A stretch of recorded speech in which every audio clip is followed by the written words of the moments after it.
What's going on, everybody? I'm back. I got another beer review. Yeah, I took a little bit of a break. Been busy doing work and brewery related stuff, and it's just been crazy. But we're gonna go back to OG. We're gonna go back to beer reviews. So I've got this cool can koozie from Beer Farm. Delicious. Keeps the beers nice and cold. It's not a paid endorsement. I just really dig this can koozie because it's got this gorgeous zipper. Ooh, I like that. But this beer that we're going to be enjoying today is Ballad of a Dead Soldier from Electric Brewing. Now this is an older beer, I'm not even gonna lie. This is a double dry hop, double IPA, 8.3%. If I remember, we got this back in January. So it's been a minute. This beer's been sitting for a minute. And the reason is when I first got it, it was super green. Like, we're talking plant matter through and through, not pleasant. So let's give it another shot here, now that it's had some time to hopefully condition mellow out. It's a hazy and it's canned, so you know it shouldn't really harm the beer too badly for it sitting for 2 months. I think it was 2 months. Might be longer. Honestly, I don't know. I don't recall. So those of you who aren't familiar with Electric Brewing, they are out of Murrieta, California. Small little outfit. Justin and his crew down there, they do big things, so yeah, check out the can. Pretty sweet can if I do say so myself. Check this thing out. This thing is freaking hazy through and through. Now I know the guys down at Electric Brewing using a ton of oats. I know typically it's above or around 50% oat for the grist, so that's how you're gonna get this super delicious and decadent mouthfeel. Not to mention this freaking color. I mean, come on. Look at this thing. It's fantastic. So, let's see what we got here. Big pineapple nose. Big pineapple nose with a little bit of passion fruit, a little bit of citrus.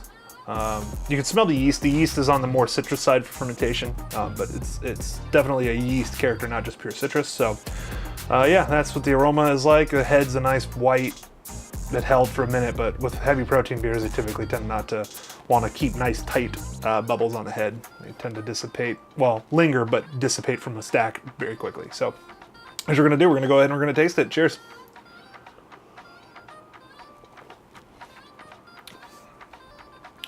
The time sitting in the cold did this beer some good. It mellowed out that plant matter character from the high, double dry hopping characteristic that New England styles have. It mellowed it out because at first, I'll tell you, it was way too grassy, where you lost all the fruity character from the hop and the yeast. You kind of lost that interplay, and it was just this big, monstrous, hazy IPA, 8.5 thing. It's, yeah, sitting in the cold, undisturbed, did this beer some favors. It definitely opened up the character a lot.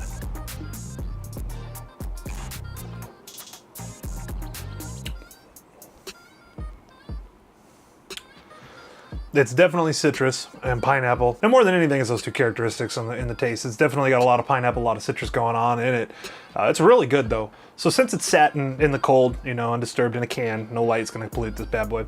Everything mellowed out. The sharp bitterness that was there when it was young is gone. The fruity character from the hop and the yeast interplace kind of brought itself out more, and you definitely can taste more of the oaty character in the backbone. It's super pillowy, super decadent.